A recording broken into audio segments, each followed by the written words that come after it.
বাংলাদেশি আবেদনকারীদের জন্য সবচেয়ে বড় প্রশ্ন হলো সিজনাল নাকি নন সিজনাল কোন ভিসায় চান্স পাওয়ার সম্ভাবনা সবচেয়ে বেশি। নিচে এর একটি সম্পূর্ণ গাইড ও গাণিতিক বিশ্লেষণ দেওয়া হলো। এক নজরে 2026 সালের কোটা পরিস্থিতি। ভিসার ধরন। 2026 সালের মোট কোটা কোটি দেশভিত্তিক। প্রধান খাতসমূহ সেক্টরস। ভিসার মেয়াদ।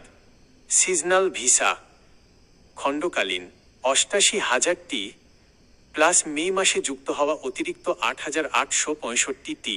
কৃষি, এগ্রিকালচার এবং পর্যটন, হোটেল, ট্যুরিজম এবং হসপিটালিটি 6 থেকে 9 মাস। নন সিজনাল ভিসা দীর্ঘমেয়াদী স্থায়ী 76,200টি। এর মধ্যে 13,600টি কেয়ারগিভারদের জন্য সংরক্ষিত। কনস্ট্রাকশন, লজিস্টিক্স, ড্রাইভিং, মেকানিক্স, কলকারখানা, কেয়ারগিভার, গল্ফ, বাডান্টি 1 থেকে 2 বছর। রিনিউযোগ্য। কোন ভিসায় চান্স পাওয়ার সম্ভাবনা বেশি এবং কেন? সব দিক বিবেচনা করলে ইতালি সিজনাল ভিসায় স্পন্সরশিপ বা নুল্লা ওস্তা পাওয়ার সম্ভাবনা তুলনামূলকভাবে অনেক বেশি। এর পেছনে 3টি মূল কারণ রয়েছে। 1. কোটার সংখ্যা অনেক বেশি, মোর স্লটস। 2026 সালের ডেক্রেতো ফ্লুসিতে সিজনাল কাজের জন্য কোটা রাখা হয়েছে 88,000টি। তাছাড়া সাম্প্রতিক সময়ে ইতালি সরকার কৃষি ও ট্যুরিজম খাতের তীব্র শ্রমিক সংকট মেটাতে আরও 8,000-এরও বেশি অতিরিক্ত সিজনাল কোটা বাড়িয়েছে। অপরদিকে সাধারণ নন সিজনাল ভিসার কোটা সব দেশের জন্য মাত্র 76,200টি, যা আবার বহু ক্যাটাগরিতে বিভক্ত। 2. কম কড়াকড়ি ও দ্রুত প্রসেসিং। Seasonal visa. ইতালির বড় বড় কৃষি অ্যাসোসিয়েশন যেমন কোলডিরেক্টি, কনফ্যাগ্রিকোলচুরা সরাসরি সরকারের সাথে চুক্তি করে হাজার হাজার কর্মীর জন্য আবেদন করে। এখানে মালিকের আয়ের কড়াকড়ি, রেভিনিউ চেক নন সিজনালের চেয়ে কিছুটা শিথিল থাকে। নুলা ওস্তা আসতেও সময় কম লাগে। Non seasonal visa. এখানে মালিককে প্রথমে ইতালির স্থানীয় কর্মসংস্থান কেন্দ্র সেন্ট্রো পর এল ইম্পিগো থেকে প্রমাণ করতে হয় যে এই কাজের জন্য কোনো ইতালিয়ান নাগরিক পাওয়া যায়নি। Labour market test. এই প্রসেসটি জটিল এবং সময়সাপেক্ষ। 3.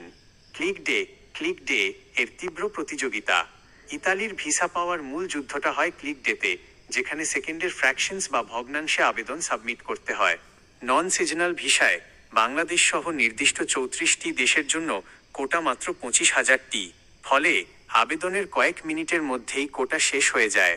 সিজনাল ভিসায় কোটা বেশি হওয়ায় এবং কৃষি অ্যাসোসিয়েশনগুলোর মাধ্যমে আবেদন হওয়ায় জটলা কিছুটা কম থাকে, যদিও এখানেও প্রতিযোগিতা ব্যাপক। সিজনাল ও নন সিজনাল ভিসার পার্থক্য ও সুবিধা অসুবিধা। বিশেষ সুবিধা। ভিসা পরিবর্তন। সিজনাল ভিসার সবচেয়ে বড় প্লাস পয়েন্ট হলো আপনি যদি ইতালিতে গিয়ে অন্তত 2 বছর টানা সিজনাল কাজ সফলভাবে শেষ করেন, তবে কোটা সাপেক্ষে আপনার সেই সিজনাল রেসিডেন্স পারমিটকে পারমেসো ডি সোজিওর্নো স্থায়ী বা নন সিজনাল ডিক্রির আওতাভুক্ত পারমিটে রূপান্তর কনভার্ট করতে পারবেন। সিজনাল ভিসার সীমাবদ্ধতা। কাজের মেয়াদ 9 মাস।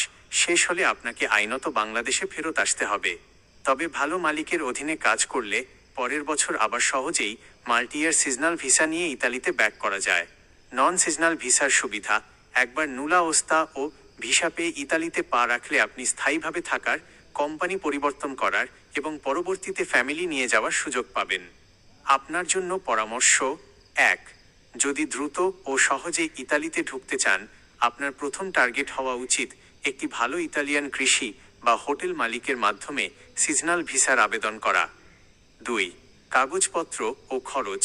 ইতালির কনসুলেট বা অ্যাম্বাসি ফি 2026 সালের এপ্রিল থেকে কিছুটা বেড়েছে। লং স্টে টাইপ ডি ভিসার জন্য 116 ইউরো। কোনো দালালের খপ্পরে পড়ে কোটি টাকা লেনদেন করবেন না। ইতালির স্পন্সরের জন্য মালিকের নিজস্ব ডিজিটাল আইডি, এসপিআইডি এবং সার্টিফাইড ইমেইল পিএক বাধ্যতামূলক। তাই জেনুইন মালিক বা বিশ্বস্ত এজেন্সির মাধ্যমে ক্লিক ডেরও অনেক আগেই ফাইল রেডি, প্রি ফাইলিং করে রাখুন।